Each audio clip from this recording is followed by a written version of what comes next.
Ladies and gentlemen, welcome to the biggest investment gala of the year. Tonight, the future of Langston Technologies Someone will be important decided. just arrived. Who could... Mr. Brooks! A quick comment? I'm here to celebrate my anniversary. Isn't that Jasmine's husband? Nothing more, nothing less. You actually wore that $40 suit? He looks like hotel staff. Some people never belong at this table. Are you finished? The Grand Crescent Ballroom erupted into applause. More than 2,000 CEOs, billionaire investors, politicians, and celebrities filled the luxurious hall. Crystal chandeliers sparkled above hundreds of champagne glasses. Tonight was the most exclusive investment gala in America. Near the entrance, a quiet black man adjusted the sleeves of his simple $40 charcoal suit. His name was Elias Brooks. Across the ballroom, his wife, Jasmine Brooks, spotted him. She walked over, looked him up and down, then laughed. "You actually wore that suit?" Several guests turned. Some smiled, others openly laughed. Jasmine shook her head. "I told you this event is for people who belong here. You look like someone's driver." The room filled with whispers. Elias didn't argue. He simply smiled. "Are you finished?" She smirked. "I'm just getting started." At that exact moment, the ballroom doors opened. America's most powerful investor, Robert Whitmore, walked straight past every billionaire, ignored the CEO, stopped in front of Elias, extended his hand, and said, "Mr. Brooks, everyone is waiting for our largest investor." The ballroom fell silent. Jasmine's smile disappeared, because the man she had just humiliated over a $40 suit had quietly invested $4.3 billion into the very event she thought he didn't belong in. 24 hours earlier, Elias Brooks wasn't getting ready for a luxury gala. He wasn't thinking about expensive suits. And he certainly wasn't expecting his marriage to collapse in front of America's business elite. He was standing inside a modest neighborhood community center on the west side of Chicago. The building looked ordinary. Old brick walls, faded blue paint, children's artwork taped to the hallway walls. Nothing about it suggested that the man walking through its doors quietly controlled billions of dollars in investments. A dozen teenagers sat behind laptops learning financial literacy. An elderly volunteer smiled. "Morning, Mr. Brooks." Elias smiled back. "Morning, everyone. No security, no assistance, no luxury entourage, just respect." A young boy named Marcus ran toward him carrying a notebook. "Mr. Brooks, I finally finished my business plan." Elias knelt beside him. "Let's see it." The boy proudly opened the notebook. A small neighborhood grocery store. Hand-drawn sketches, estimated costs, future expansion ideas. Elias read every page carefully, then smiled. "This isn't just a business. It's hope." Marcus grinned. "You really think so?" "I know so." The room filled with quiet smiles. One volunteer whispered, "He could be anywhere in the world, but every Thursday, he's here." Elias overheard the comment. He simply smiled. Helping people had always mattered more than being recognized. His phone vibrated. "Jasmine." He answered immediately. "Hey." Her voice sounded impatient. "Where are you?" "The community center." A long sigh came through the phone. "Again. They need me." She laughed softly. "No, you need them." The words lingered. "Elias, tomorrow night is the Langston Investment Gala. You promised you'd buy a proper tuxedo. I already have a suit. A $40 suit isn't a gala suit. It still fits." She sounded frustrated. "That's exactly the problem. You always think good enough is enough." Before he could answer, she ended the call. Elias slowly lowered the phone. Marcus looked up. "Everything okay?" Elias smiled. "It will be. Would it?" He wasn't sure anymore. That afternoon, Elias drove across downtown Chicago. Not to a designer boutique. Not to a luxury tailor. Instead, he parked outside a small family-owned clothing store. The owner, Mr. Alvarez, had known Elias for nearly 15 years. "Elias, you came back." Elias smiled. I need the charcoal suit. Mr. Alvarez laughed. The $40 one? The same one. The old tailor looked confused. You can afford anything now. Elias gently touched the fabric. My father wore this suit style to every important day of his life. He always said, character enters the room before money does. Mr. Alvarez smiled. I miss your father. So do I. The tailor carefully pressed the suit one last time. No designer label. No famous brand. Just clean. Simple. Respectable. Exactly the way Elias liked it. Meanwhile, across the city, Langston Technologies headquarters buzzed with excitement. Employees rushed through glass hallways. Media teams prepared interviews. Luxury banners covered the lobby. The future of investment begins tomorrow. Inside the executive boardroom, CEO Victor Langston reviewed tomorrow night's presentation. Standing beside him, Jasmine Brooks, elegant, confident, dressed in a tailored white business suit. Victor smiled. Tomorrow will change everything. Jasmine nodded proudly. The investors already love this event. Victor laughed. They love appearances. They invest in confidence. Jasmine smiled. I couldn't agree more. Neither of them knew that the largest investor attending the gala wasn't impressed by appearances at all. That evening, Elias returned home. Their modern house overlooked Lake Michigan. Beautiful, quiet, expensive. But lately, it no longer felt like home. Inside, Jasmine stood in front of a mirror trying on diamond earrings. Luxury shopping bags covered the bedroom. Designer shoes, exclusive handbags, custom gowns. She looked at Elias' garment bag. Please tell me, you didn't buy that cheap suit.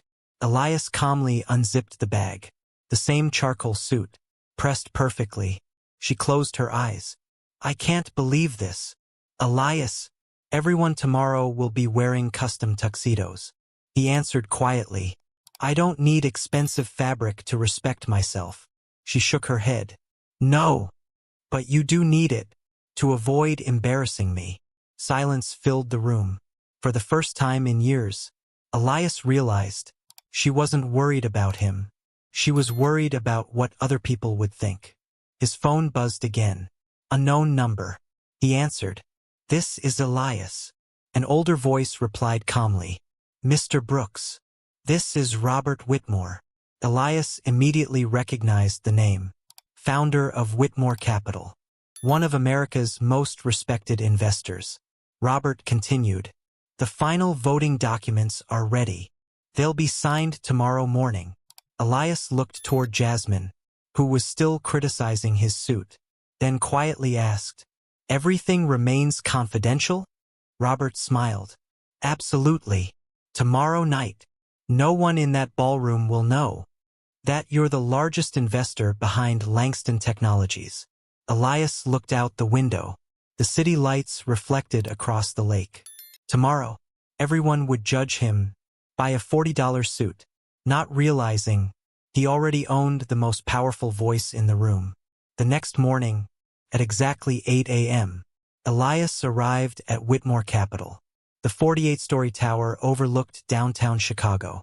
Inside, everything felt unusually quiet. Executives greeted him respectfully. Good morning, Mr. Brooks. He smiled. Morning. No cameras. No reporters. Only lawyers, investment bankers, and board representatives. Inside the executive conference room, Robert Whitmore stood beside a floor-to-ceiling window. 80 years old. Silver hair. Navy suit. Calm eyes that had shaped Wall Street for half a century. He turned and smiled. Right on time. Elias shook his hand. I try to be. Robert motioned toward the conference table. 3 thick folders rested neatly beside a silver fountain pen. The voting transfer documents, the investment certificates, and the final shareholder agreement. Elias sat quietly. Robert looked directly at him. Once you sign these, you become the largest voting shareholder of Langston Technologies. No executive decision, no board appointment, no CEO will move forward without your approval. The room became silent. Elias opened the first folder. Billions of dollars. Voting rights. Board authority. Everything had been built quietly over the last 4 years. Never for power. Only because he believed the company could change thousands of lives. Robert smiled. Any second thoughts? Elias looked down for a moment. I'm not buying influence. I'm protecting people's jobs. Robert nodded proudly. That's exactly why I chose you. Without hesitation, Elias signed every page. One after another. The lead attorney collected the documents. She smiled. Congratulations, Mr. Brooks. As of 8:37 this morning, you officially control 49% directly. And through Whitmore Capital's voting agreement, you hold the largest voting authority in Langston Technologies. No applause. No celebration. Elias simply closed the folder. When does the board know? Robert answered calmly. Tonight. And the public? Only after I introduce you. Elias nodded. Good. Across the city, Langston Technologies headquarters buzzed with excitement. Employees decorated the lobby. Photographers tested lighting. Luxury flower arrangements arrived every few minutes. Inside the executive office, Victor Langston reviewed his evening speech. Jasmine stood beside him, holding the guest list. She smiled. Everything is perfect. Victor adjusted his cufflinks. Our largest investors are attending. Jasmine nodded. I've already memorized every important name. Victor laughed. Good. Tonight is about relationships. Neither of them realized the most important name wasn't even on the guest list. Later that afternoon, Elias stopped at a small flower shop. Mrs. Parker smiled warmly. Anniversary flowers again? He nodded. 12 years. She reached toward the red roses. Elias gently stopped her. White lilies. She looked surprised. You always buy roses. Elias smiled sadly. Some traditions deserve to change. The florist wrapped the bouquet carefully. I hope everything works out. So do I. When Elias arrived home, luxury cars already filled the driveway. Event planners moved quickly through the house. Designers, stylists, photographers, everyone prepared Jasmine for the gala. Nobody noticed Elias. One assistant accidentally walked into him. Without apologizing, Jasmine walked downstairs wearing a breathtaking black evening gown. Diamond necklace, designer heels, perfect makeup. She looked at Elias, then at the bouquet. You bought flowers? He handed them to her. Happy anniversary. She accepted them politely, then noticed the white lilies. You forgot. My favorite flowers are roses. Elias answered quietly. I remember. I just chose something different. Before she could respond, Victor Langston walked through the front door. Without knocking, without hesitation, like he belonged there, he carried a leather presentation folder. Sorry I'm late. Jasmine smiled immediately. There you are. Elias noticed the difference. She hadn't smiled like that at him in months. Victor extended his hand. Elias. Looking forward to tonight. Elias shook it calmly. So am I. For one brief moment, neither man looked away. The air felt unusually heavy. Victor turned toward Jasmine. We should review the investor presentation. She nodded. My office. Together, they walked upstairs, leaving Elias standing alone in his own living room. Silence returned. Then the elderly housekeeper quietly approached him. Mr. Brooks. She hesitated. I probably shouldn't say anything. Elias looked at her kindly. What is it? She lowered her voice. I heard them talking yesterday. His expression remained calm. They weren't discussing the gala. They were discussing you. Elias waited. She swallowed nervously. Mr. Langston said, tonight everyone will finally see why Jasmine outgrew him. A long silence followed. The words didn't make Elias angry. They made everything clear. This wasn't simply an anniversary celebration. It was a public performance. His cheap suit, the jokes, the invitations, everything had been planned. His phone vibrated. A secure message from Robert Whitmore. Confidential. Voting authority confirmed. Board announcement scheduled for 9:15 p.m. Everything is ready. Elias looked toward the second floor, where Jasmine and Victor laughed together, then quietly locked his phone. For the first time in months, he wasn't wondering how to save his marriage. He was wondering how to protect the company from the people who believed appearances mattered more than integrity. Outside, the sun slowly disappeared behind the Chicago skyline. In just a few hours, the most important gala in Langston Technologies' history would begin. And before the night ended, everyone in that ballroom would discover who truly held the power. The Grand Crescent Ballroom had never looked more magnificent. Crystal chandeliers stretched across the enormous ceiling.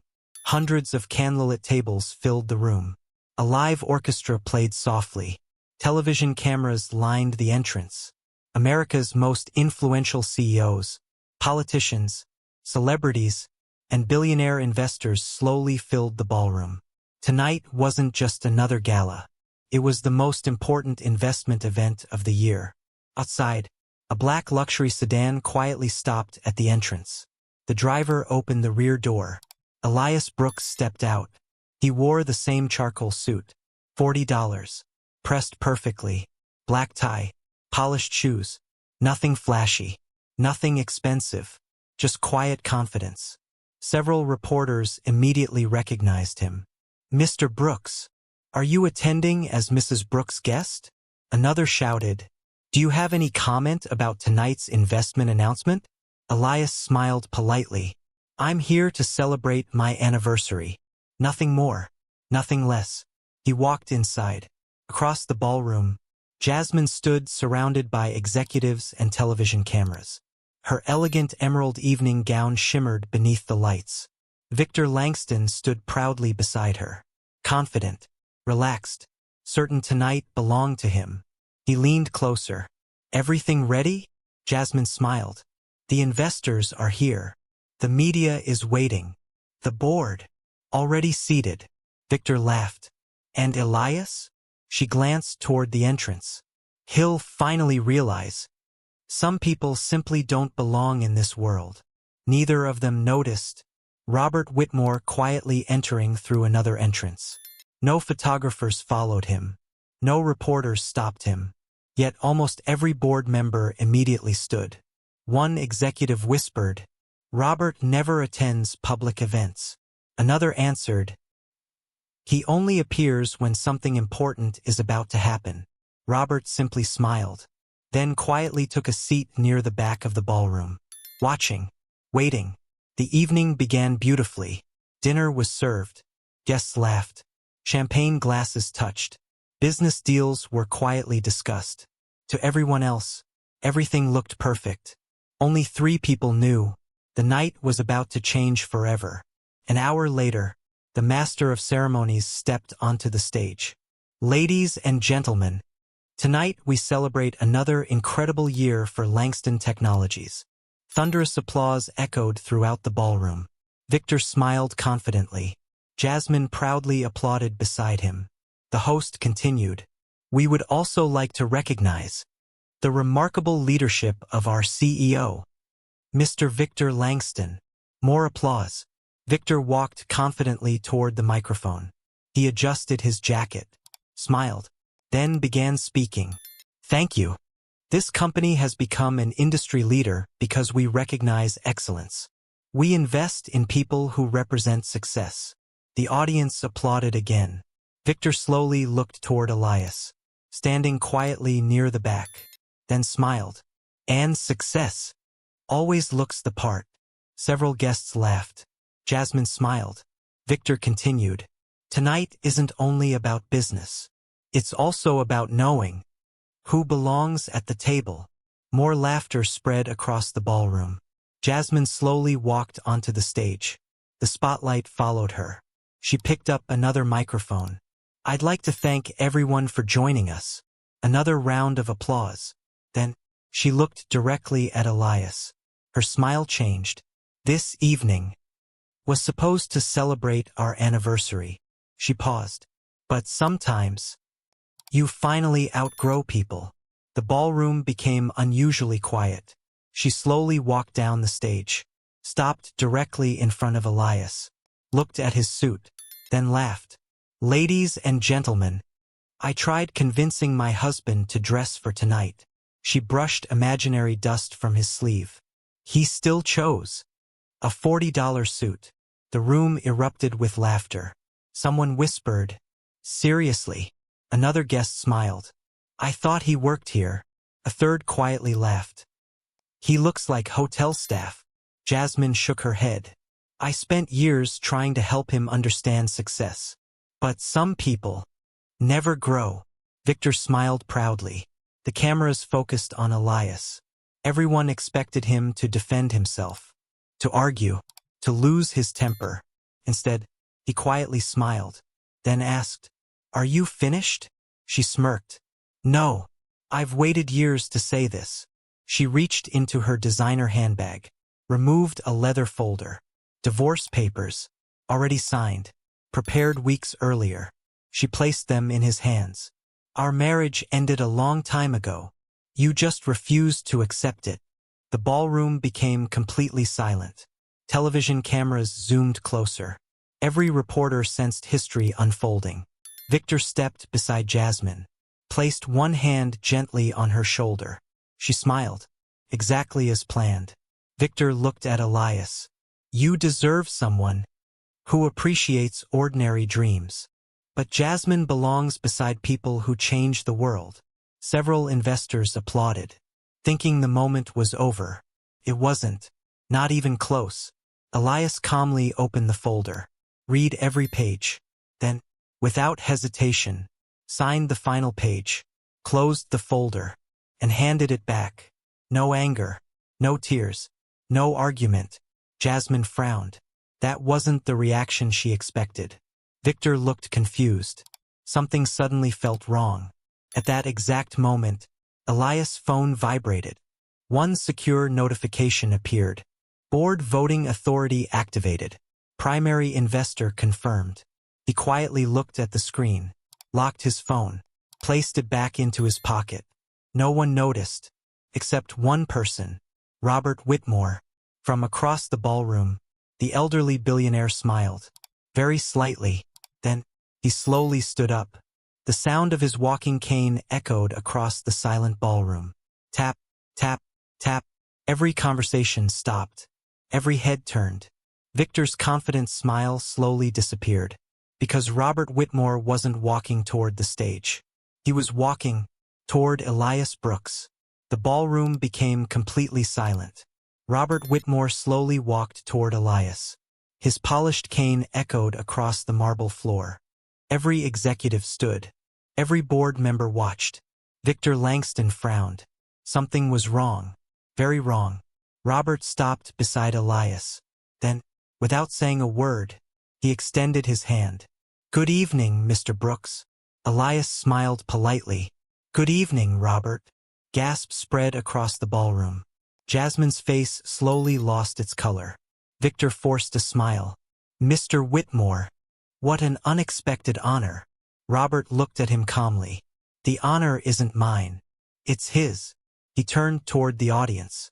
"Ladies and gentlemen, I believe it's time everyone meets the man who made tonight possible." The ballroom became perfectly quiet. Robert continued. "For the last 4 years, one investor quietly believed in Langston Technologies when almost no one else did. He never asked for publicity, never asked for recognition. He simply invested. Again and again." Victor looked confused. "Who are you talking about?" Robert smiled. "Him." He placed one hand on Elias' shoulder. The room exploded with whispers. Jasmine stared in disbelief. "No," she whispered. "That can't be right." Robert accepted a black leather folder from his attorney. He opened it, then looked directly at the audience. As of 8:37 this morning, Mr. Elias Brooks officially became the largest voting shareholder of Langston Technologies. Silence. Absolute silence. Nobody moved. Nobody breathed. Victor laughed nervously. A joke. This has to be a joke. Robert slowly handed the documents to him. Read them. Victor grabbed the folder. His confident smile disappeared. 49% ownership. Voting authority. Board agreements. Every signature was genuine. Every page carried the same name. Elias Brooks. Victor flipped another page. Then another. His hands began shaking. No. No. This isn't possible. Robert answered calmly. It became official this morning. Irrevocable. Legally binding. Jasmine looked toward Elias. The man she had mocked over a $40 suit quietly controlled the future of the company she admired. Everything around her suddenly felt unreal. One investor slowly stood. Wait. If Mr. Brooks is the largest shareholder, then every major decision belongs to him. Robert nodded. Correct. Another board member stood.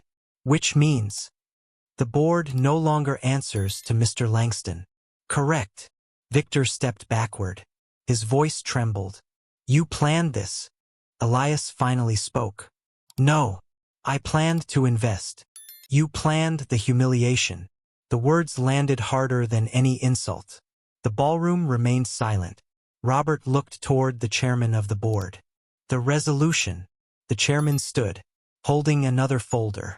Ladies and gentlemen, following today's emergency shareholder vote, the board has unanimously elected Mr. Elias Brooks as the new executive chairman of Langston Technologies.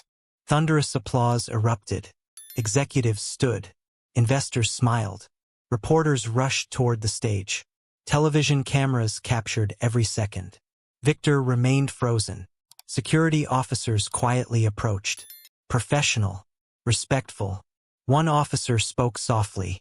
Mr. Langston, the board has requested your executive credentials. Victor looked around desperately.